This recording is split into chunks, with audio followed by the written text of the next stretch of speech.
Hello everyone, इस video में हम डिस्कस करेंगे कार्डियक आउटपुट। कार्डियक आउटपुट बहुत ही इंपॉर्टेंट लॉन्ग क्वेश्चन है।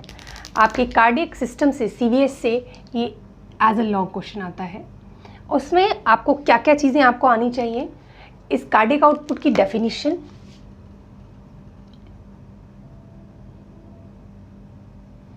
कार्डियक आउटपुट का फॉर्मूला,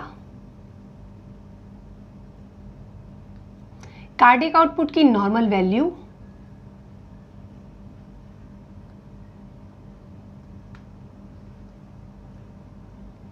कार्डियक आउटपुट के फैक्टर्स अफेक्टिंग कार्डियक आउटपुट, कौन से फैक्टर्स होते हैं जो इसको अफेक्ट करते हैं,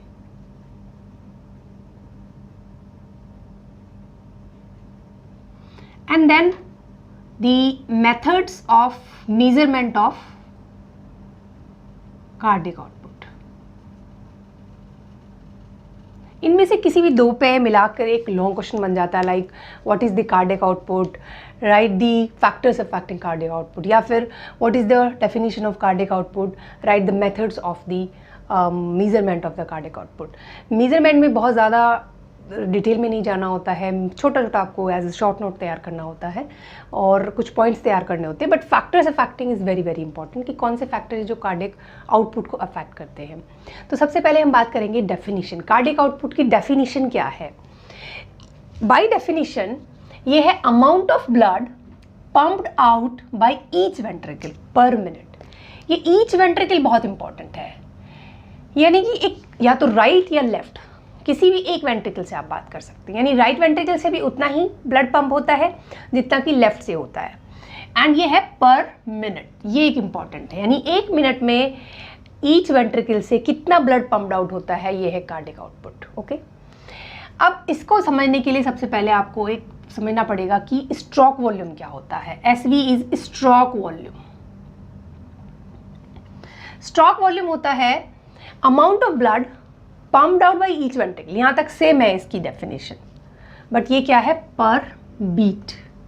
यानी कि एक बार जब वेंट्रिकल कॉन्ट्रैक्ट करते हैं तो किसी भी एक वेंट्रिकल से कितना ब्लड पम्प्ड आउट होता है वो कहलाता है स्ट्रोक वॉल्यूम। और एक मिनट में वेंट्रिकल जितनी बार भी हार्ट बीट कर रहे हैं तो एक पूरे मिनट में कितना टोटल ब्लड आउट हो रहा है by each ventricle, that is known as cardiac output. तो स्ट्रोक वॉल्यूम का जो एवरेज वैल्यू है वो होती है 70 to 80 ml पर बीट। 70 ml इसका एवरेज है, तो 70 ml is the stroke volume, यानी एक बीट में 70 ml पंप कर रहा है। अब आप कार्डियक आउटपुट निकालेंगे तो कार्डियक आउटपुट क्या है एक मिनट में, तो if you multiply the stroke volume with the heart rate, HR is heart rate. Heart rate यानी एक आप कितनी बार में कॉन्ट्रैक्ट करता है, एक मिनट में कितनी बार हार्ट कॉन्ट्रैक्ट कर रहा है वो आपका हार्ट रेट है। तो 70 एक बीट में कर रहा है और एक मिनट में कितनी बार कॉन्ट्रैक्ट कर रहा है? 72 टाइम्स। तो एवरेज 72 मल्टीप्लाई करेंगे तो इतना ml पर मिनट या फिर 5 लीटर पर मिनट। तो कार्डियक आउटपुट की वैल्यू क्या आ गई? 5 लीटर पर minute.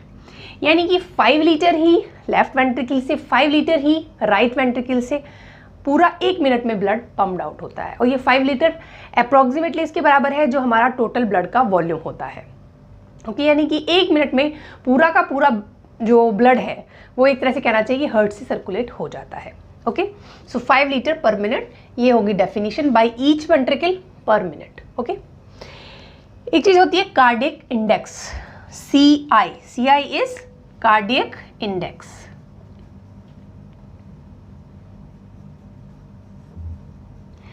Output, cardiac output surface area पे डिपेंड करता है। तो अगर आप कार्डियक आउटपुट को पर स्क्वायर मीटर एरिया के हिसाब से निकालें so that is known as cardiac index. So cardiac index is cardiac output per square meter of the body surface area. यानी कि जो भी कार्डियक आउटपुट है उसको आप बॉडी सरफेस एरिया से डिवाइड करेंगे, एवरेज बॉडी सरफेस एरिया से, जो वैल्यू होगी दैट इज कार्डियक इंडेक्स। और ये अप्रॉक्सीमेटली एवरेज जो आता है, एक एवरेज ह्यूमन में होता है 3.2 लीटर पर मिनट पर मीटर स्क्वायर के हिसाब से हो गया। और एक डेफिनेशन होती है कार्डियक रिजर्व। तो जैसे ये नाम बता रहा है, जैसे आपके बाइक में या स्कूटर में रिजर्व में पेट्रोल होता है, यानी कि नॉर्मली जो यूज़ होता है वो रिजर्व वाला यूज़ नहीं होता, लेकिन जब ज़रूरत पड़े तो वो रिजर्व वाला यूज़ हो सकता है। तो कार्डियक रिजर्व का क्या मतलब है cardiac reserve is a difference between maximum cardiac output and cardiac output at rest. यानी रेस्ट में आप जो यूज़ कर सकते हैं और मैक्सिमम आप कितना यूज़ कर सकते हैं, उनको डिफरेंस जो होगा वही आपका रिजर्व में, यानी एक तरह से कह लो जैसे रिजर्व में बाइक पे पेट्रोल होता है, ऐसे रिजर्व में कार्डिक आउटपुट और आप कितना यूज़ कर सकते हो वो कहलाता है cardiac reserve. Normally resting cardiac output का 4 to 5 टाइम्स कार्डिक रिजर्व होता है, यानी कि जो आप 5 लीटर यूज़ कर रहे हैं उसका 4 to 5 टाइम्स हम यूज़ कर सकते हैं, ज़रूरत होने पे इतना कार्डिक आउटपुट इतने तक बढ़ा सकते हैं। इसकी ज़रूरत कब पड़ती है, जब बहुत ही आप एक्सरसाइज कर रहे हैं तो कार्डिक आउटपुट बढ़ता है, तो सीवियर एक्सरसाइज कर रहे हैं तो आपका कार्डिक आउटपुट जो है हो सकता है, तो ये मैक्सिमम 4 to 5 टाइम्स तक जा सकता है, उससे ज़्यादा हम नहीं बढ़ा सकते। लेकिन जो एथलीट्स होते हैं, जो कंटिन्यूस एक्सरसाइज करते हैं, उनमें ये रिजर्व काफ़ी ज़्यादा होता है और ये reserve 7 to 8 times of resting cardiac output हो सकता है। ओके, तो हमारी कार्डिक आउटपुट की डेफिनेशन इंपॉर्टेंट है, स्ट्रोक वॉल्यूम इंपॉर्टेंट है, कार्डिक आउटपुट का फॉर्मूला, इसकी वैल्यू और cardiac index and cardiac reserve, ये कुछ बेसिक डेफिनेशंस हो गई हैं। अब आता है what are the factors which affect the cardiac output. तो कार्डिक आउटपुट को कौन कौन से फैक्टर्स अफेक्ट कर सकते हैं। कार्डिक आउटपुट का फॉर्मूला है आपका stroke volume and heart rate. तो सिंपल है, जो फैक्टर्स स्ट्रोक वॉल्यूम को अफेक्ट करेंगे या फिर हार्ट रेट को अफेक्ट करेंगे या फिर दोनों को अफेक्ट करेंगे, वो कार्डिक आउटपुट को भी अफेक्ट करेंगे। सिंपल है, ठीक है। तो factors affecting cardiac output are divided into 2 part. One is the factors which affects stroke volume and factors which affects the heart rate. Okay, तो सबसे पहले हम डिस्कस करते हैं the factors which affects the stroke volume, यानी कि per beat जो आपका ईच वेंट्रिकल से ब्लड पंप हो रहा है उसको जो अफेक्ट कर रहे हैं वो स्ट्रोक वॉल्यूम को अफेक्ट कर रहे हैं। ये इसका रेगुलेशन 2 तरह से होता है, एक होता है हेटेरोमेट्रिक रेगुलेशन, एक होता है होमोमेट्रिक रेगुलेशन। तो हेटेरोमेट्रिक रेगुलेशन क्या है, ये कहते हैं इसमें according to this heterometric regulation force of contraction is directly proportional to the initial length of the muscle fibres. यानी कि जो हार्ट है आपका, हार्ट में सारा का सारा ब्लड जो आ रहा है वो यहाँ आ रहा है राइट एट्रियम में, और उसके बाद फिर वेंट्रिकल में जा रहा है, ये पूरा आपका डबल सर्कुलेशन है। तो जब यहाँ से फोर्स जो ये यहाँ से आउट होगा, ये डिपेंड करेगा कि ये जो वेंट्रिकल्स हैं, राइट से और लेफ्ट से दोनों से होता है, जो वेंट्रिकल्स है वहाँ पे जो मसल फाइबर्स हैं उनकी इनिशियल लेंथ कितनी है। यानी अगर वो कम स्ट्रेच हो रखे हैं तो फोर्स ऑफ कॉन्ट्रैक्शन कम होगा, अगर वो ज़्यादा स्ट्रेच हो रखे हैं तो उसका फोर्स ऑफ कॉन्ट्रैक्शन ज़्यादा होगा, और इसको हम बोलते हैं preload. So what is preload? Preload का मतलब है कॉन्ट्रैक्शन शुरू होने से पहले हार्ट पे कितना लोड है, कितना उसको उसके पास कितना लोड है, वही कहलाता है प्रीलोड। प्री माने पहले, लोड माने लोड।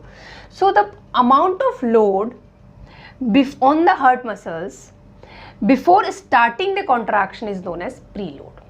तो यहाँ पे प्रीलोड जो होता है वो बेसिकली होता है and diastolic volume, and diastolic volume. And diastolic volume मतलब डायस्टोल क्या चीज़, ये होता है सिस्टोल जब कॉन्ट्रैक्ट करता है, ये होता है डायस्टोल जब रिलैक्स करता है। जब रिलैक्स करता है वेंट्रिकल्स या हार्ट ये कह लो ओवरऑल, तभी पूरी बॉडी से ब्लड वेंट्रिकल्स में हार्ट में आता है, ऊपर की तरफ से सुपीरियर वेना केवा के थ्रू, नीचे की तरफ से इंफीरियर वेना केवा के थ्रू। तो ये जितना ज़्यादा ब्लड आएगा उतना ही ज़्यादा डायस्टोलिक वॉल्यूम ज़्यादा होगा। एंड डायस्टोलिक वॉल्यूम मतलब डायस्टोल खत्म हो गया उसके बाद जो वॉल्यूम होगा वो ज़्यादा होगा। ओके, और ये जितना ज़्यादा होगा उतना ही जो मसल की जो फाइबर्स हैं, जो हार्ट में मसल फाइबर्स हैं वो स्ट्रेच होंगे, तो उनकी जो इनिशियल लेंथ है वो ज़्यादा होगी, और अगर वो इनिशियल लेंथ ज़्यादा होगी तो उतने ही फोर्स ऑफ कॉन्ट्रैक्शन से ये फोर्स करेगा, यानी कि स्ट्रोक वॉल्यूम उतना ही ज़्यादा होगा। You understand? मतलब जितना ज़्यादा बॉडी में से आ रहा है वो किसके बराबर हो गया, वो हो गया वीनस रिटर्न के बराबर। यानी कि जो बॉडी से वापस आ रहा है वीनस रिटर्न। तो अगर वीनस रिटर्न बढ़ा तो क्या होगा, एंड डायस्टोलिक वॉल्यूम बढ़ेगा, जो इकट्ठा हो रहा है एंड डायस्टोलिक वॉल्यूम वो बढ़ेगा। एंड डायस्टिक वॉल्यूम बढ़ेगा तो initial length of muscle fibres increase हो रही है, initial length of muscle fibres increase हो रही है, और initial length of muscle fibre increase होती है, उसी को हम बोल रहे हैं प्रीलोड। ठीक है, तो इनिशियल लेंथ अगर इंक्रीज हो रही है तो फोर्स ऑफ कॉन्ट्रैक्शन भी बढ़ेगा, फोर्स ऑफ कॉन्ट्रैक्शन बढ़ेगा, और फोर्स ऑफ कॉन्ट्रैक्शन ही कहलाता है स्ट्रोक वॉल्यूम, क्योंकि जितने फोर्स से जाएगा उतना ही ज़्यादा स्ट्रोक वॉल्यूम होगा। अंडरस्टैंड? तो प्रीलोड का कंसेप्ट बहुत इंपॉर्टेंट है कि प्रीलोड आपका जितना स्टार्टिंग में वॉल्यूम आ गया है वही है, और वो वीनस रिटर्न को मेनली रिप्रेजेंट करता है। तो जो हेट्रोमेट्रिक रेगुलेशन है, अच्छा ये जो लॉ है कि जितना इनिशियल लेंथ ज़्यादा होगी उतना ही फोर्स ऑफ कॉन्ट्रैक्शन ज़्यादा होगा, this law is known as Frank Starling law of hurt.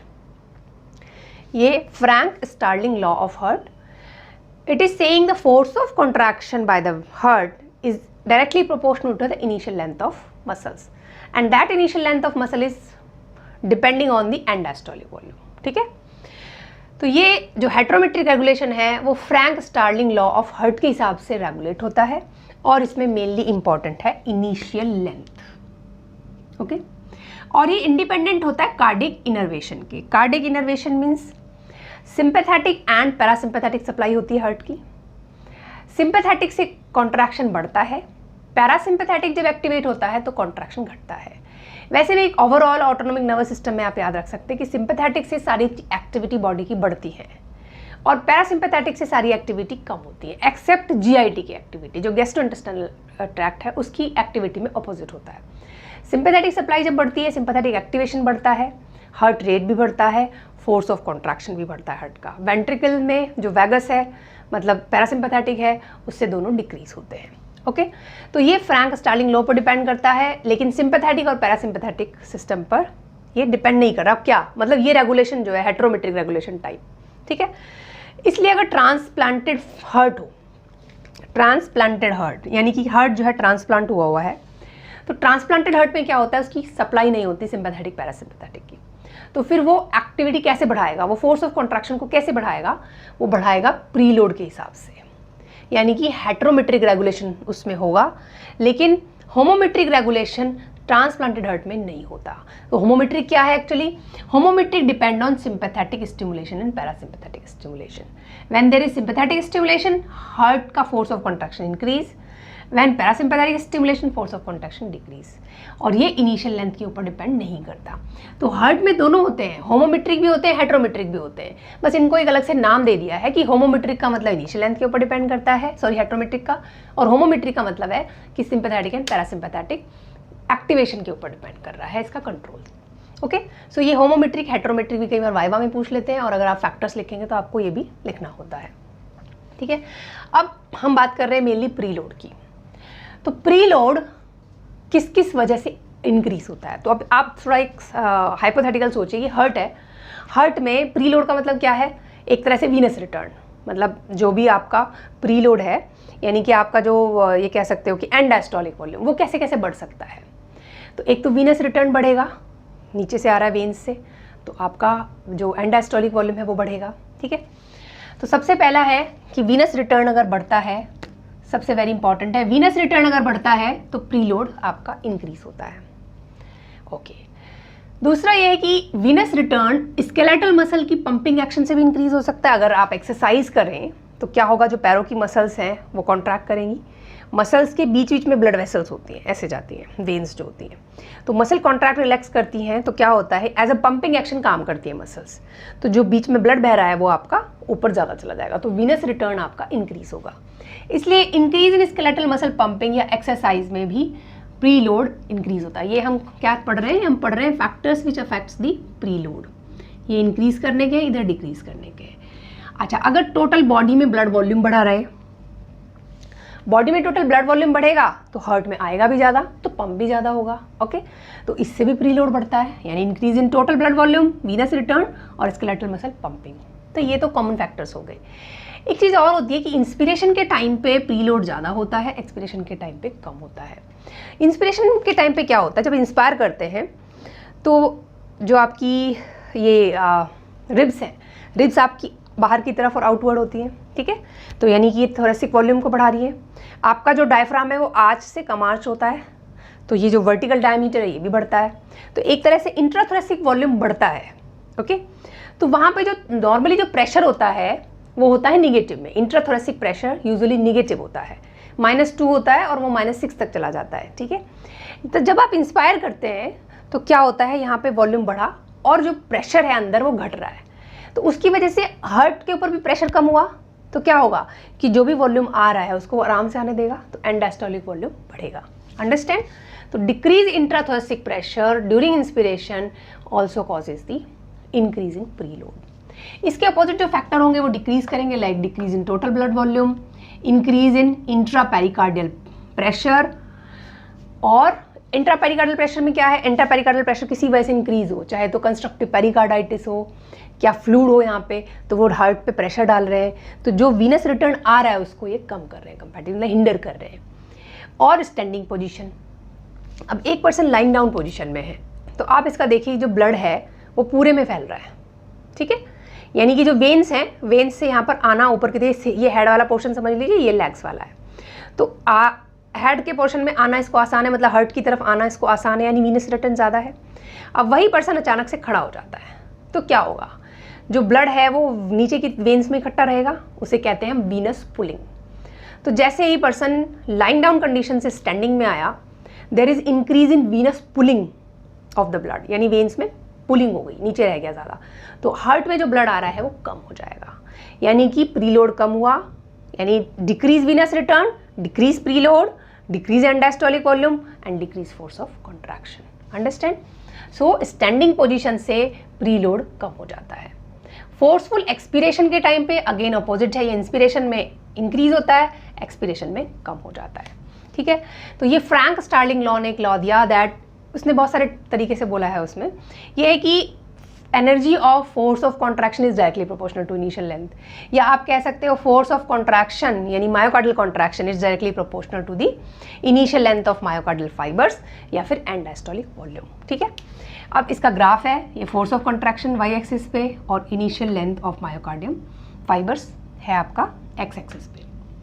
जैसे जैसे इनिशियल लेंथ बढ़ रही है, देखो आप इनिशियल लेंथ बढ़ रही है, वैसे वैसे फोर्स ऑफ कॉन्ट्रैक्शन बढ़ रहा है। जैसे यहाँ पर इनिशियल लेंथ है तो फोर्स ऑफ कॉन्ट्रैक्शन इतना है, यहाँ पे इनिशियल लेंथ ज़्यादा हो गई तो फोर्स ऑफ कॉन्ट्रैक्शन बढ़ गया, इनिशियल लेंथ और ज़्यादा हो गई तो फोर्स ऑफ कॉन्ट्रैक्शन बढ़ गया, ठीक है।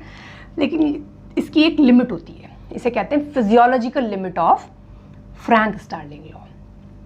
उस लिमिट के बाद अगर आप बढ़ाते भी इनिशियल लेंथ तो उल्टा फोर्स ऑफ कॉन्ट्रैक्शन कम होने लगता है। डॉटेड एरिया दिखा रखा है हमने, एक्चुअली में तो ये डॉटेड एरिया यहीं से शुरू हो जाएगा, जैसे डॉटेड एरिया जो हमने दिखा रखा है इसमें क्या हो रहा है, उल्टा कम होना शुरू हो गया।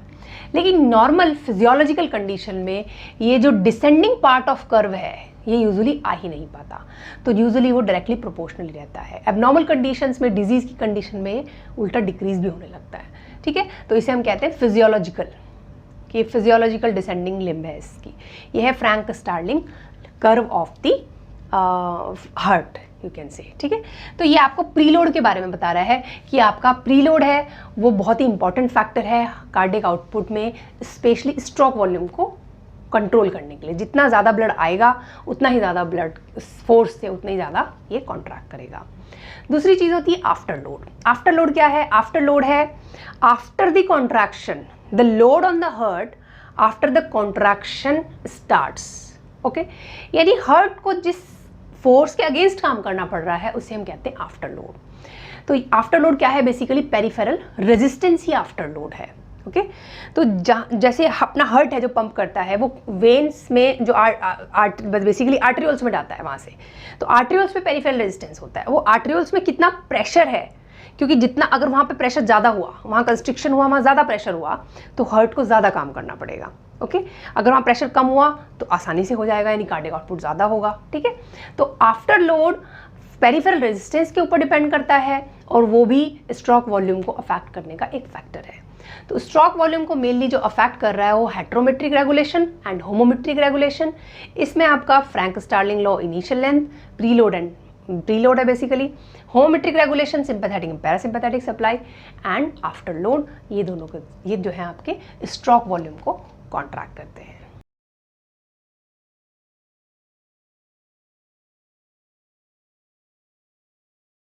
अभी तक हमने पढ़ा cardiac output is equal two stroke volume into heart rate.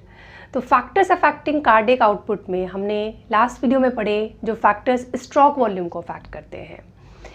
ये जो फॉर्मूला है stroke volume and heart rate, तो लास्ट वीडियो में स्ट्रोक वॉल्यूम के पढ़े हैं, इसमें अब फैक्टर्स अफेक्टिंग में वो भी फैक्टर्स आएंगे जो हार्ट रेट को अफेक्ट करते हैं। हमारा हार्ट बीट करता है 70 to 80 बीट्स पर मिनट के हिसाब से, तो बहुत सारे फैक्टर्स होते हैं जो हार्ट रेट को अफेक्ट कर सकते हैं। मेनली जो सप्लाई होती है इसमें sympathetic supply and parasympathetic supply, ये हार्ट रेट को अफेक्ट करती है। तो जो सिंपैथेटिक सप्लाई है वो बेसिकली एपिकार्डियल फाइबर्स के रूप में होती है। जैसे हार्ट, अगर आप हार्ट देखें, हार्ट में बाहर की तरफ लेयर होती है एपिकार्डियम, मायोकार्डियम, मायोकार्डियम होती है जो मसल्स होती है उनको मायोकार्डियम कहते हैं, और फिर अंदर की तरफ एंडोकार्डियम। तो बेसिकली जो सिंपैथेटिक फाइबर्स हैं वो बाहर की तरफ जो एपिकार्डियम है उसी में पियर्स करते हुए फैले रहते हैं। और बेसिकली हार्ट कहाँ पर है? थोरैक्स में है, तो थोरेसिक सप्लाई से ही ये सिंपैथेटिक की जो सप्लाई है वो थोरेसिक वाली ही हार्ट को सप्लाई करती है। तो ये एपिकार्डियल फाइबर्स हैं, जबकि पैरासिम्पैथेटिक के जो फाइबर्स हैं वो एंडोकार्डियल फाइबर्स हैं, वो थोड़ा डीपर होते हैं। तो पैरासिम्पैथेटिक के जो फाइबर्स हैं वो एंडोकार्डियल हैं। सिंपैथेटिक की सप्लाई बेसिकली थोरेसिक से आ रही है और पैरासिम्पैथेटिक की सप्लाई 2 वैगस नर्व से आ रही है। 2 वैगस नर्व होती है, जो वैगस ही हमारी बॉडी में मेजर जो पैरासिम्पैथेटिक सप्लाई है वो मेजर जो है that is from the vagus nerve. Okay, sympathetic supply जैसा कि मैंने पहले भी बताया हुआ है आपको कि सारी चीज़ों को इंक्रीज करती है बेसिकली। पैरासिम्पैथेटिक मोस्टली एक्टिविटीज़ को कम करने का काम करती है। तो फोर्स ऑफ कॉन्ट्रैक्शन किस चीज़ को अफेक्ट करता है? स्ट्रोक वॉल्यूम को, जो कि हमने लास्ट वीडियो में पढ़ा। उसको हम कहते हैं पॉजिटिव आइनोट्रोपिक इफेक्ट। अगर फोर्स ऑफ कॉन्ट्रैक्शन बढ़ रहा है तो उसको पॉजिटिव आइनोट्रोपिक इफेक्ट कहते हैं। वो सिंपैथेटिक इसको बढ़ाता है। पैरासिम्पैथेटिक हार्ट रेट को भी बढ़ाता है, उसको हम कहते हैं पॉजिटिव क्रोनोट्रोपिक। एटलीस्ट ये 2 जो नाम है they are must to remember, chronotropic and inotropic. Inotropic होता है increase in force of contraction और क्रोनोट्रोपिक होता है इंक्रीज इन हार्ट रेट। ये दोनों ही बाई आपका सिंपैथेटिक सप्लाई इंक्रीज से हो रहे हैं। उसके बाद इंक्रीज इन कंडक्शन। कंडक्शन क्या है? एक पार्ट से दूसरे पार्ट में जितनी इंपल्स फास्टर जाती है उसे हम कह रहे हैं कंडक्शन बढ़ रहा है इसका। तो इंक्रीज कंडक्शन उसको हम कहते हैं positive dromotropic effect. They are positive dromotropic effect conduction को। और एक होता है एक्साइटेबिलिटी बढ़ जाना। एक्साइटेबिलिटी बढ़ने का मतलब है वो कितनी बार पेसमेकर से जनरेट हो रही है इंपल्स। इंक्रीज इन एक्साइटेबिलिटी, उस वर्ड को हम बोलते हैं बैथमोट्रोपिक। तो ये आपको और 2 वर्ड है जो याद रखने हैं, ड्रोमोट्रोपिक एंड बैथमोट्रोपिक। तो सिंपैथेटिक चारों का काम करता है, पॉजिटिव क्रोनोट्रोपिक है, पॉजिटिव आइनोट्रोपिक है, पॉजिटिव ड्रोमोट्रोपिक है, पॉजिटिव बैथमोट्रोपिक है। ओके, अब पैरासिम्पैथेटिक सप्लाई। ठीक है, पैरासिम्पैथेटिक सप्लाई में खास बात है, ये एसए नोड को, एवी नोड को और एट्रिया को सप्लाई करती है। There is no parasympathetic supply in ventricles. ये एक खास पॉइंट है, there is no vagal supply to the ventricles. तो हार्ट रेट ये कम करता है पैरासिम्पैथेटिक, उसको हम बोलते हैं निगेटिव क्रोनोट्रोपिक इफेक्ट। ये निगेटिव लगाया जाएगा यहाँ पे। निगेटिव आइनोट्रोपिक है लेकिन सिर्फ एट्रिया के लिए, ये ध्यान रखना, बिकॉज वेंट्रिकल में सप्लाई ही नहीं है इसलिए वेंट्रिकल का फोर्स ऑफ कॉन्ट्रैक्शन नहीं बढ़ा सकता। हार्ट रेट कहाँ से कंट्रोल होता है? एसए नोड से, तो वहाँ पे तो सप्लाई वैसे भी है। तो it is negative chronotropic but negative inotropic only to atria, और बाकी निगेटिव ड्रोमोट्रोपिक एंड बैथमोट्रोपिक ये भी थोड़ा बहुत इफेक्ट इसका ये देता है। ओके, तो सिंपैथेटिक एंड पैरासिम्पैथेटिक सप्लाई का है, एक पॉजिटिव कर रहा है, एक निगेटिव कर रहा है। और जो हार्ट रेट को कंट्रोल करने के लिए 2 सेंटर्स भी होते हैं मेडुला में। एक होता है VMC that is vasomotor centre, एक होता है CVC that is cardiovagal centre. VMC and CVC, CVC is cardiac vagal centre. ये दोनों भी हार्ट रेट को अफेक्ट करते हैं। यूजुअली वैसोमोटर सेंटर होता है दोनों मेडुला में, वैसोमोटर सेंटर के स्टिमुलेशन से हार्ट रेट बढ़ता है, और कार्डियोवैगल सेंटर जैसे कि नाम बता रहा है कार्डियोवैगल सेंटर, तो इसके स्टिमुलेशन से जो हार्ट रेट है वो कम हो जाता है। ये दोनों ही सेंटर हम पढ़ेंगे बैरोरिसेप्टर्स में, यानी कि ब्लड प्रेशर का जब आप रेगुलेशन पढ़ेंगे तो वहाँ पर ये इन दोनों सेंटर्स का जिक्र आएगा। वहाँ पर ये ब्लड प्रेशर को कंट्रोल करने के साथ साथ वहाँ पर हार्ट रेट का कंट्रोल भी आप डिटेल में पढ़ेंगे। लेकिन फिलहाल क्योंकि कार्डियक आउटपुट है उसमें आप यूजुअली लॉन्ग क्वेश्चन आता है साथ में, तो अलग अलग पढ़ने की ज़रूरत नहीं होती। यूजुअली ये आप sympathetic supply, parasympathetic supply, vasomotor centre and cardiovagular centres, they affects the heart rate. और कार्डियक आउटपुट आपका स्ट्रोक वॉल्यूम के जो फैक्टर्स है वो अफेक्ट करके और हार्ट रेट के फैक्टर्स को अफेक्ट करके कार्डियक आउटपुट अफेक्ट होता है।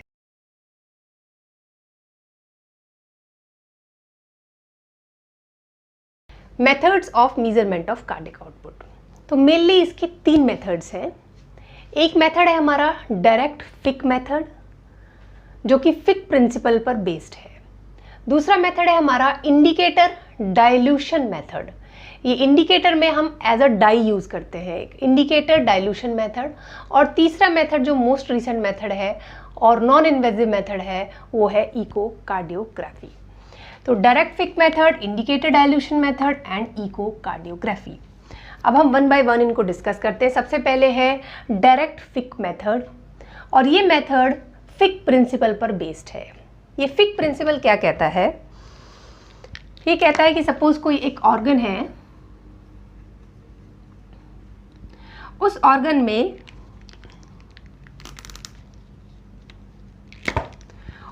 में आर्टरी, ये आर्टरी हो गई, आर्टरी के थ्रू ब्लड फ्लो हो रहा है। वहां पर इस ऑर्गन में कोई एक सब्सटेंस है, यहां पर सपोज करिए कोई एक एक्स सब्सटेंस है, वो उस ऑर्गन में यूज हो रहा है और वेन्स में उसके बाद उसकी कुछ अमाउंट होगी, ठीक है। जब सपोज करो वाई अमाउंट बच गई उसी सब्सटेंस की, सेम सब्सटेंस की, और यहां पर ये ब्लड फ्लो हो रहा है। तो जो ब्लड का फ्लो है इस ऑर्गन में वो इसके हिसाब से उसने एक प्रिंसिपल दिया। इसने कहा amount of substance taken up by an organ per unit time. तो जो ऑर्गन है उसमें 1 मिनट में वो कितना उसको ले रहा है, मतलब उसको कितना यूज कर रहा है। So amount of substance taken up by an organ per unit time is equals to A V difference of that substance, यानी आर्टरी और वेन्स में जो डिफरेंस है उस सब्सटेंस का वो into blood flow. Okay, so amount of substance taken up by an organ per unit time, यानी एक कोई भी मिनट या सेकेंड या पर यूनिट टाइम जो भी है, that is equals to A V difference into blood flow. Okay, अब इस के हिसाब से आप ब्लड फ्लो को निकालें तो ब्लड फ्लो इधर ले आइए आप, तो ब्लड फ्लो को इधर ही रहने दीजिए, मतलब blood flow is equals to amount of substance taken up by an organ per minute divided by this arteriovenous difference of substance. Simple है ये। ओके, अब हार्ट के लिए ये ब्लड फ्लो क्या हुआ, ब्लड फ्लो पर मिनट क्या हुआ, कार्डियक आउटपुट। अगर मैं इस लेफ्ट वेंट्रिकल की बात करूं, क्योंकि लेफ्ट वेंट्रिकल से जो भी पर मिनट आपका ब्लड का फ्लो हो रहा है, जो वहां से निकल रहा है, वो आपके कार्डियक आउटपुट के बराबर है, बिकॉज कार्डियक आउटपुट की डेफिनेशन है बाय ईच वेंट्रिकल पर मिनट। ओके, तो कार्डियक आउटपुट के लिए ये जो अमाउंट ऑफ सब्सटेंस है, ये सब्सटेंस हमने ले लिया ऑक्सीजन, क्योंकि लेफ्ट वेंट्रिकल से जो ब्लड का फ्लो हो रहा है, जो आपका कार्डियक आउटपुट हो रहा है, पूरी बॉडी में जा रहा है, हार्ट से वहाँ पे ब्लड पूरी बॉडी में, और वहाँ पर जो ऑक्सीजन है वो यूज हो रही है पूरी बॉडी के थ्रू। तो सब्सटेंस यहाँ पे क्या है, ऑक्सीजन है। Amount of oxygen consumed by whole body per minute, ये हो गया, divided by arteriovenous oxygen difference across the lung. मतलब ये जो प्रिंसिपल है इसमें हमने ब्लड फ्लो का फॉर्मूला लगाया और ब्लड फ्लो लेफ्ट वेंट्रिकल के लिए as a cardiac output use किया, और वहाँ पर सब्सटेंस क्या यूज कर लिया आपने, ऑक्सीजन। तो ये आपका एक सिंपल फार्मूला आ गया। तो यही तरीका है कि आप इसमें कार्डियक आउटपुट को माप सकते हैं। और ये जो अमाउंट है, नॉर्मल जो एवरेज होता है वो होता है 250 ml पर मिनट। 250 ml पर मिनट बॉडी हमारी पर मिनट उस ऑक्सीजन को कंज्यूम कर रही है, ये उसका 250 वैल्यू है।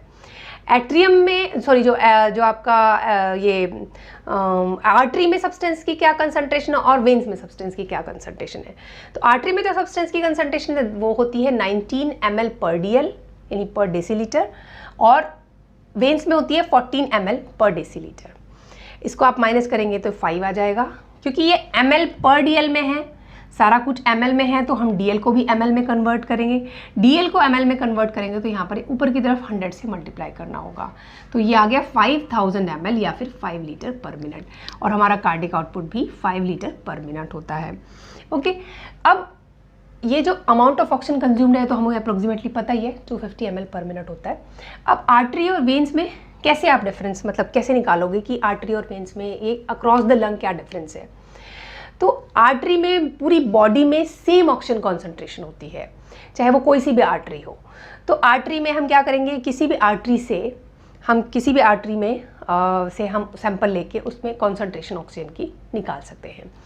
और वेन्स के लिए हम क्या करेंगे, जो वेन्स का है वो लंग्स की जो आर्टरी है, पल्मोनरी आर्टरी, क्योंकि जो वेन्स हैं उनमें जो ऑक्सीजन की कॉन्सेंट्रेशन होती है वो पल्मोनरी आर्टरी की कॉन्सेंट्रेशन के बराबर होगी, उसमें जो ऑक्सीजन की कंसंट्रेशन है। तो उसके लिए हम क्या करेंगे, 4 आर्म की या किसी भी फोर आर्म की किसी भी वेन से हम एक कार्डियक कैथेटर क्या होता है, एक पतला सा, उसके साथ में एक पतला सा वायर होता है, उस वायर को आप कहीं भी पहुंचा सकते हो बॉडी में, ठीक है। और उसके साथ में अल्ट्रासाउंड में हम लोग उसको ट्रेस करते रहते हैं कि वो कहाँ जा रहा है कैथेटर। तो किसी भी फोर आर्म की वेन से आप उस कैथेटर को भेजते हो, सारी की सारी वेन्स फाइनली कहाँ जाएगा, सुपीरियर वेना केवा के थ्रू, वो कहाँ जाएगा, राइट एट्रियम में, ठीक है। सुपीरियर वेना केवा के थ्रू वो कहाँ चला जाएगा, सॉरी इंफीरियर वेना केवा के थ्रू जाएगा, यहाँ पर आ जाएगा राइट एट्रियम में। राइट एट्रियम से फिर ये कैथेटर चला जाएगा राइट वेंट्रिकल में, और यहाँ से क्या होती है, पल्मोनरी आर्टरी होती है। तो इसको ये कैथेटर जो होगा वो पल्मोनरी आर्टरी में चला जाएगा, और पल्मोनरी आर्टरी में जो कॉन्सेंट्रेशन होती है वो वीनस कंसंट्रेशन के बराबर होती है बॉडी की। तो इस कार्डियक कैथेटर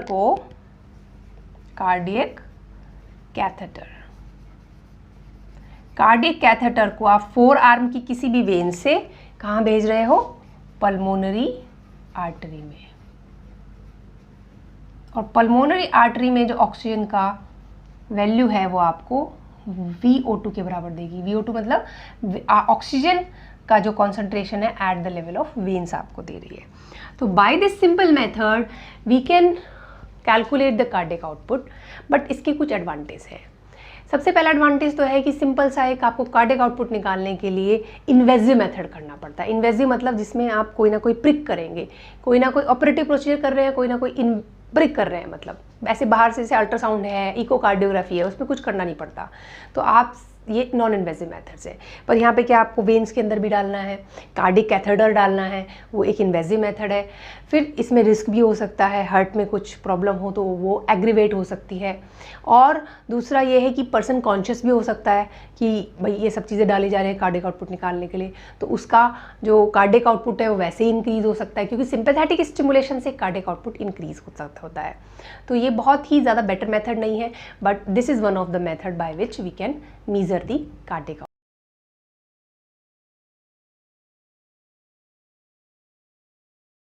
इस वीडियो में हम डिस्कस करेंगे methods of measurement of cardiac output. Cardiac output को मीजर करने के 3 मेथड्स होते हैं। फिक मेथड जो कि फिक प्रिंसिपल पर बेस्ड होता है, इंडिकेटर और dye dilution method, indicator dilution method या डाई डाइल्यूशन मेथड इसी का नाम है, और तीसरा होता है इकोकार्डियोग्राफी। लास्ट वीडियो में हमने फिक मेथड को पढ़ लिया है, अब इस वीडियो में हम बाकी 2 मेथड्स को डिस्कस करेंगे। तो सबसे पहले हमारा है इंडिकेटर और डाई डाइल्यूशन मेथड। इस मेथड में हम क्या करते हैं कि डाई इंजेक्ट करते हैं थ्रू द आर्म वेन, किसी भी आर्म की वेन के थ्रू हम डाई को इंजेक्ट करते हैं, और वो डाई लगभग अप्रॉक्सीमेटली 5 mg हम इंजेक्ट कर रहे हैं। लेकिन उससे पहले हम क्या करेंगे कि उस वेन के थ्रू थोड़ा सा ब्लड बाहर निकालेंगे, उस वेन में डाई को मिलाएंगे, उस ब्लड में डाई को मिलाएंगे, एंड तब हम उसको इंजेक्ट करेंगे। ओके, और वो डाई कौन सी है, इवांस ब्लू डाई यूज़ करते हैं, या हम कोई भी रेडियो एक्टिव आइसोटोप यूज़ कर सकते हैं। डाई की जो मीन कंसंट्रेशन है during its first passage through the artery हम मीजर करते हैं। तो हमने वेन में इंजेक्ट किया, वेन से ही कहाँ जाएगा, आर्म की वेन में हमने इस डाई को इंजेक्ट किया। ये मैंने एक वेन बना दी जस्ट हाइपोथेटिकली, इसमें हमने एक नॉन अमाउंट ऑफ आई, जो कि known amount of this dye which is denoted by I से इसको डिनोट कर दिया है कि ये आई कंसंट्रेशन है उस डाई की, और इसको हमने एक आर्म की वेन में डाल दिया। अब आर्म की वेन से कहाँ जाएगी, सारा का सारा ब्लड बॉडी से थ्रू वीनस रिटर्न कहाँ जाता है, राइट एट्रियम में। ये सारा ब्लड आ गया आपका फाइनली राइट एट्रियम में। राइट एट्रियम से ब्लड कहाँ जाएगा, राइट वेंट्रिकल में। और राइट वेंट्रिकल से ब्लड कहाँ जाएगा, पल्मोनरी आर्टरी में। ओके, सो ये पल्मोनरी सर्कुलेशन में चला गया और फाइनली ये वापस लेफ्ट एट्रियम में आते हुए, लेफ्ट वेंट्रिकल में आते हुए पूरी बॉडी में चला जाता है। और आर्टरी में हम इसको आसानी से मीजर कर सकते हैं, यानी हम वेन में जो दिया है उसको मीजर कर लें और आर्टरी में जो फर्स्ट पैसेज के बाद जो आ रहा है यहाँ पे, जैसे मतलब पहली बार इसमें आया आर्टरी में, उसको अगर हम मीजर कर ले तो उसकी हेल्प से हम कार्डियक आउटपुट निकाल सकते हैं। यही इस इंडिकेटेड डाई डाइल्यूशन का प्रिंसिपल है। तो हम डाई की mean concentration during its first passage through the artery measure कर लेते हैं। मतलब इस आर्टरी में जैसे वो पहली बार आएगी फर्स्ट पैसेज से, ड्यूरिंग फर्स्ट पैसेज इसको हम मीजर कर लेते हैं। और कार्डियक आउटपुट को हम इस फॉर्मूले से निकाल सकते हैं, अमाउंट ऑफ डाई इंजेक्टेड, जो कि हमारा अमाउंट कितना लिया था, आई लिया था, divided by average concentration of dye in the arterial blood in single circulation. यहाँ पर इस आर्टरी में हम अगर इसका एवरेज, इसका कॉन्सेंट्रेशन निकाल ले फर्स्ट पैसेज सिंगल सर्कुलेशन में, या फिर हम इसका दूसरा फॉर्मूला होता है F equal to I upon C into T, जहाँ पे F है ब्लड फ्लो। किसी भी ब्लड फ्लो को निकालने के लिए हम I is amount of dye injected, I divided by C क्या है, मीन कंसंट्रेशन ऑफ डाई, और T क्या है, time of first passage of dye through artery. इसमें फाइनली आर्टरी तक आने के लिए इसको कितना टाइम लग रहा है फर्स्ट टाइम पे, वो आपका T होता है। ठीक है, तो F equal to I upon C into T, और इसके लिए ये F है वो इक्वल टू कार्डियक आउटपुट हो जाता है। तो हम क्या करते हैं, आर्टरी में, इस आर्टरी में डिफरेंट टाइम के हिसाब से हम सैंपल लेते हैं और उस डिफरेंट सैंपल के हिसाब से देखते हैं कि कितनी डाई की कॉन्सेंट्रेशन हुई है, और वो जो टाइम डिफरेंस है वो 0.2, 0.4 या फिर 1 और 1 के गैप पे हो सकता है। तो इसके लिए हमने ये ग्राफ आता है, ये ग्राफ इसका प्लॉटेड होता है इंडिकेटेड डाई डाइल्यूशन मेथड का। इसमें हमने एक्स एक्सिस पे तो ये टाइम है कि कितने टाइम पे आप उसको ले रहे हो, और यहाँ पर इसकी आ रही है dye concentration in blood. Blood में, आर्टल ब्लड में जो डाई की कॉन्सेंट्रेशन हम मीजर कर रहे हैं इंटरवल पे, वो ये है मिलीग्राम पर लीटर के हिसाब से, और ये इसकी लॉग कंसंट्रेशन स्केल पे निकलता है। तो 0.2, 0.4, 0.6 शुरुआत में उतने गैप पे 0.2, 0.4, 0.6 से लास्ट में ये 1 के इक्वल हो जाता है। तो अगर आप देखेंगे सेम गैप यहाँ पे 0.2 के बराबर है, बाद में ये जो है अप्रॉक्सीमेटली जैसे 1.5 हो गया, 2 हो गया, तो गैप का फर्क होने लगता है। तो जस्ट हैव द आइडिया कि आप इसमें 0.8 तक 0.2 का डिफरेंस रखेंगे, फिर 1 लिखेंगे, और फिर एक एक गैप जितना ये है उसको छोड़ के 2, 3, 4, 5 तक लेते हैं। ये कॉन्सेंट्रेशन आपकी स्टार्टिंग से 0.2 जहाँ पर कंसंट्रेशन है वो स्टार्टिंग कंसंट्रेशन होती है, वहाँ से बढ़ना शुरू होती है। आप देखेंगे जैसे जैसे टाइम बढ़ रहा है ये डाई की कंसंट्रेशन बढ़ेगी। ऑब्वियसली जैसे जैसे ये वेन से जाके मिल रही है, हार्ट में जा रही है और वहाँ पे आर्टरी में मिल रही है, धीरे धीरे उस आर्टरी में आप सैंपल बार बार लेंगे तो कॉन्सेंट्रेशन आपको मैक्सिमम मिलेगी, एक जगह पे बढ़ती चली जाएगी ये। तो आप इसमें मार्क कर लेंगे 8 के बाद थोड़ा सा आगे पॉइंट पे लगभग 10 के आसपास में ये मैक्सिमम कॉन्सेंट्रेशन तक पहुँच रही है, 4 के आसपास। ठीक है, और यहाँ पे आप देखेंगे इसको, ये 0.8 के आसपास में ये लगभग 3 पे पहुंच रही है। तो 0.8 मतलब 8 सेकेंड पे 3 में पहुंचा रहे हैं, 10 पे हम लगभग 4 पे पहुंचा रहे हैं। ऐसे ग्राफ बनाना है इसका। तो ये इंक्रीज हो रहा है, फिर उसके बाद ये डिक्रीज होने लगती है, और एक टाइम के बाद ये फिर से इंक्रीज होती है। इंक्रीज क्यों हो रही है? Rise due to recirculation of dye. अब दोबारा से डाई रीसर्कुलेशन में पहुंच जा रही है सेकेंड पैसेज में, तो ये फिर से बढ़ने लगती है। तो जहाँ पर ये इंक्रीज होने लग रही है वापस, इसको हम आगे डॉट डॉट करके आगे इसको प्लॉट कर लेते हैं, और जहाँ पे ये एक्स एक्सिस को ट्रांजैक्ट कर रही है वही इसका टाइम पीरियड है। तो ये अप्रॉक्सीमेटली 39 सेकेंड के आसपास आता है, 39 to 40 सेकेंड्स के आसपास में ये इसका टाइमिंग आ रहा है। तो आई हमारी क्या है जो हमने इंजेक्ट करी, जैसे 5 mg हमने इंजेक्ट किया था तो 5 mg हो गई। सी हम इस ग्राफ से निकालते हैं इसकी average concentration, okay, first circulation में, और टी जो टाइम लेते हैं वो हम ये लेते हैं कि ये लगभग 40 सेकेंड के आसपास हो गया। इससे हम एक कैलकुलेशन करके इसका आपका कार्डियक आउटपुट निकाला जाता है। तो ये एक बेसिक है समझने के लिए, but at least you should have the remember that this dye used is Evans blue, okay, या फिर कोई रेडियो आइसोटोप यूज कर सकते हैं। और इसके लिए फॉर्मूला याद रखना है I/C/T, जहाँ पे I है इंजेक्टेड अमाउंट, C आपकी है mean concentration of dye and T is time of first passage through of the dye through the artery. Okay, तो ये आर्टरी में निकाल रहे हो आप, ये हमने जो इंजेक्ट करी है वेन में वो है। अब डाई कैसी आप यूज़ करोगे, डाई को यूज़ करने में क्या खास बातें होनी चाहिए, तो डाई हम वो यूज़ करेंगे जो at least it should stay in the circulation, भाई वहाँ सर्कुलेशन में रहे तभी तो आप उसको मेज़र कर पाओगे। अगर वो सर्कुलेशन से गायब हो रही है तो आप उसको मेज़र नहीं कर सकते। दूसरा, वो हार्मलेस होनी चाहिए, कोई सर्कुलेशन पे कोई हार्म नहीं पहुँचानी चाहिए, बॉडी पे कोई हार्म नहीं पहुँचानी चाहिए, और ये कार्डियक आउटपुट को या फिर सर्कुलेशन को ऑल्टर नहीं करनी चाहिए, उसको कोई चेंज ना कर दे ये। तो ये हार्मलेस होनी चाहिए, not affect the cardiac output, and it is easily measurable in blood. ऐसा ना हो कि इसको नापने के जो मेथड है वेन में और आर्टरी में, वो स्पेशली मतलब आर्टरी में, तो वो मुश्किल ना हो, वो सिंपल मेथड होने चाहिए। तो इवांस ब्लू इसके लिए बहुत ही एक अच्छा डाई यूज़ होता है जो कि इन चारों चीज़ों को फुलफिल करता है, तो इसलिए हम इवांस ब्लू इसमें यूज़ करते हैं। अच्छा, एक और टेक्निक है जिसका नाम है थर्मोडाइल्यूशन मेथड। थर्मोडाइल्यूशन मेथड ये भी एक्चुअली एक तरह का इंडिकेटेड डाइल्यूशन मेथड ही है, जहाँ पे हम ऐसा कुछ यूज़ कर रहे हैं थर्मोडाइलेशन, यानी कि टेम्परेचर के डाइल्यूशन से रिलेटेड हम कोई चीज़ यूज़ कर रहे हैं। तो इसमें क्या यूज़ करते हैं, इसमें हम यूज़ करते हैं कोल्ड सलाइन। ओके, और कोल्ड सलाइन के टेम्परेचर में हम इसमें बेसिकली चेंज देखते हैं जब वो हार्ट से पास कर जाता है, और उसके थ्रू हम कार्डियक आउटपुट निकालते हैं। ये बेसिक फंडा है। तो thermodilution method is a type of indicated dilution method, we use cold saline.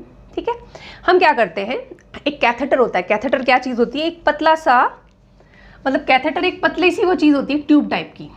ठीक है, और उसके थ्रू हम कोई भी चीज़ यहाँ पे पहुँचा सकते हैं, हार्ट को भी मतलब वेन के थ्रू निकाल जाएंगे हम राइट एट्रियम तक, पल्मोनरी आर्टरी तक, एओर्टा तक, हम कहीं भी पहुँच पाते हैं। और वहाँ पर हम चाहें तो कोई सेंसर लगा सकते हैं, ठीक है, जो किसी भी चीज़ को सेंस कर ले, और उसके हम पिक्चर्स भी ले सकते हैं। तो वो कैथेटर का काम होता है। तो बेसिकली इसमें हम क्या करते हैं, कैथेटर से कैथेटर के थ्रू हम क्या करते हैं, ये राइट एट्रियम कैथेटर के थ्रू जाएंगे वेन से, और हम राइट एट्रियम में पहुंच जाते हैं। ठीक है, और इस राइट एट्रियम में जाके हम एक कोल्ड सलाइन का नोन अमाउंट इसमें इंजेक्ट कर देते हैं इस राइट एट्रियम में। ओके, फिर क्या करते हैं, ये कहाँ जाएगा, ये यहाँ जाएगा राइट वेंट्रिकल में, और फिर पल्मोनरी आर्टरी में जाएगा। हम क्या देखते हैं कि पल्मोनरी आर्टरी में जाने पे हम उसका जो टेम्परेचर में चेंज है, यहाँ तो हमें पता है उसका टेम्परेचर क्या है कोल्ड सलाइन का, जब वो पल्मोनरी आर्टरी में जाता है तो वहाँ पर हम उसका चेंज देखते हैं कि उसके टेम्परेचर में कितना चेंज हुआ। ठीक है, तो अब अगर कार्डियक आउटपुट ज़्यादा होगा तो यानी कि यहाँ पर ब्लड का फ्लो ज़्यादा हो रहा है, ब्लड ज़्यादा जा रहा है पल्मोनरी आर्टरी में। पल्मोनरी आर्टरी में ब्लड अगर ज़्यादा जाएगा तो जो कोल्ड सलाइन का डाइल्यूशन हो रहा है वो ज़्यादा हो जाएगा। मतलब समझ लीजिए कि कोल्ड सलाइन इतना सा है, वो ब्लड मिल रहा है, अगर वो ज़्यादा ब्लड में मिलेगा तो उसका डाइल्यूशन होगा, और ब्लड तो नॉर्मल बॉडी टेम्परेचर पे होता है। तो जो टेम्परेचर चेंज है उसका क्या होगा, वो टेम्परेचर जो चेंज है वो आपका डिपेंड करता है, temperature change is inversely proportional to the amount of blood flowing through the pulmonary artery. यानी कि अगर पल्मोनरी आर्टरी में ब्लड ज़्यादा जा रहा है तो उसका डाइल्यूशन ज़्यादा हो रहा है, तो जो टेम्परेचर चेंज है वो आपका कम होगा। मतलब आप पल्मोनरी आर्टरी में टेम्परेचर चेंज को देख के इस मेथड से आप कार्डियक आउटपुट निकाल सकते हैं। आप एक तो आपने वेन के थ्रू जो है राइट एट्रियम में आप गए और वहाँ पर आपने ये इंजेक्ट कर दिया डाई को राइट एट्रियम में। दूसरा आप क्या करते हैं, आप वापस आर्टरीज के थ्रू जाके और यहाँ पर एक थर्मोस्टेट एक डाल देते हैं। ये आप जा रहे हैं रिट्रोग्रेड। रिट्रोग्रेड मतलब उल्टा जाना, क्योंकि ब्लड तो इधर से इधर जाता है लेकिन आप रिट्रोग्रेड जा रहे हैं। तो रिट्रोग्रेड जाके आप पल्मोनरी आर्टरी में एक थर्मोस्टेट लगा देते हैं जो कि टेम्परेचर के चेंज को मीज़र कर सकता है। तो कार्डियक आउटपुट बेसिकली जो पहले टेम्परेचर था और जो पल्मोनरी आर्टरी में जाके टेम्परेचर हुआ उसको ध्यान में रखते हुए आप इसमें क्या कहते हैं कार्डियक आउटपुट आप निकाल लेते हो। Fine, so this is about the indicated dye dilution method. एक सिंपल मेथड है जिसमें इवांस ब्लू यूज़ कर रहे हैं, दूसरा थर्मोडाइल्यूशन मेथड है जिसमें आप कोल्ड सलाइन यूज़ कर रहे हैं। ओके, उसके बाद में आता है दूसरा मेथड इकोकार्डियोग्राफी, क्योंकि तीन मेथड थे, Fick principle, indicated dilution and echocardiography. Echocardiography में आप क्या करते हैं, आप अल्ट्रासोनिक वेव्स यूज़ करते हैं, जैसे जो वेव्स अल्ट्रासाउंड में यूज़ होती हैं, वो अल्ट्रासोनिक वेव्स हम यूज़ करते हैं एक मतलब जैसे बॉडी पे आप जो है अल्ट्रासाउंड वेव्स डालते हैं हार्ट के ऊपर बेसिकली। फिर क्या करते हैं, वहाँ से जो ब्लड फ्लो है, जो आपका हार्ट है, उससे वो रिफ्लेक्ट होके वापस एक मॉनिटर में देख ली जाती है। कंप्यूटर का एक मॉनिटर होता है जिसमें आपको वहाँ पर सारे चेंजेस पता चलते हैं। तो बेसिकली ये हार्मलेस है, कोई इन्वेजिव प्रोसीजर नहीं है, यानी आपने कुछ इंजेक्ट नहीं किया है। तो बेसिकली इकोकार्डियोग्राफी का क्या फ़ायदा है, it is a non invasive procedure. कोई आपने अंदर इंजेक्ट नहीं किया है, कोई आपको पियर्स नहीं करने की पड़ी ज़रूरत बॉडी में, ठीक है। इसमें क्या यूज़ करते हैं, अल्ट्रासोनिक वेव यूज़ करते हैं, ओके। और ये आप हार्ट में देते हैं और हार्ट का जो ब्लड सर्कुलेशन है और वहाँ से ये रिफ्लेक्ट होती है बेसिकली। तो रिफ्लेक्टेड वेव्स, जो रिफ्लेक्टेड अल्ट्रासोनिक वेव्स हैं, उनको आप कहाँ करते हैं, monitor on a computerised monitor. एक ऐसा जो कंप्यूटर टाइप का मॉनिटर होता है जहाँ पर आप देखते हो, उसमें आपको उसमें पूरा पता चलता है कि हार्ट के अंदर कौन सी वॉल्व क्या काम कर रही है, क्या उसका एंड डायस्टोलिक वॉल्यूम है, क्या एंड सिस्टोलिक वॉल्यूम है। तो इससे आप कार्डियक आउटपुट मेजर कर सकते हो, इससे आप एंड डायस्टोलिक वॉल्यूम मेजर कर सकते हो, एंड सिस्टोलिक वॉल्यूम मेजर कर सकते हो,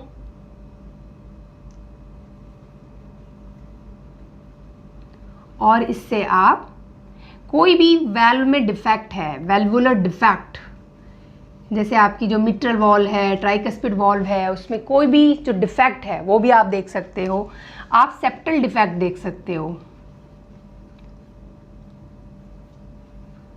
सेप्टल डिफेक्ट क्या होता है, जैसे हार्ट है, हार्ट में यहाँ पे इस सेप्टा, यहाँ पे कोई डिफेक्ट हो सकता है, कोई छेद हो सकता है, इसे कहते हैं वेंट्रिकुलर सेप्टल डिफेक्ट। इसको कहते हैं एट्रियल सेप्टल डिफेक्ट। ये सेप्टा है ना, दो एट्रिया के बीच में, तो इसमें कोई छेद हो सकता है बेसिकली, या कोई डिफेक्ट हो सकता है मतलब, तो एट्रियल सेप्टल डिफेक्ट, ASD कहते हैं उसको। वेंट्रिकल्स के दोनों बीच में कोई छेद हो सकता है, डिफेक्ट हो सकता है, उसे VSD कहते हैं, वेंट्रिकुलर सेप्टल डिफेक्ट। तो ये भी आपको इससे पता चल सकता है। कार्डियक आउटपुट भी पता चल सकता है, या सिस्टोल के बाद हार्ट में कितना ब्लड बचा, या डायस्टोल के बाद कितना ब्लड बचा, तो and systolic volume, and diastolic volume ये कर सकते हो। और ये मोस्ट रिसेंट मेथड है और बेसिकली ये बेस्ट मेथड होता है, क्योंकि non invasive procedure, that is very important, और रिसेंट टेक्निक है ये। तो हम ये कार्डियक आउटपुट मापने के ये इतने सारे मेथड्स होते हैं। कार्डियक आउटपुट पे बेसिकली मेथड्स पे अलग से क्वेश्चन नहीं आता, लॉन्ग क्वेश्चन एक डायरेक्ट आता है, that like what is cardiac output, right the formula, right the factors affecting, या फिर इस तरह से आ जाएगा कि आपका what is the definition, write the formula, what is the normal value, and write the methods measuring the cardiac output। ऐसे कोई भी कॉम्बिनेशन बनाकर इस पर लॉन्ग क्वेश्चन आता है। सो कार्डियक आउटपुट बहुत इंपॉर्टेंट टॉपिक है, इसलिए इसको अच्छे से प्रिपेयर करना है। Thank you so much.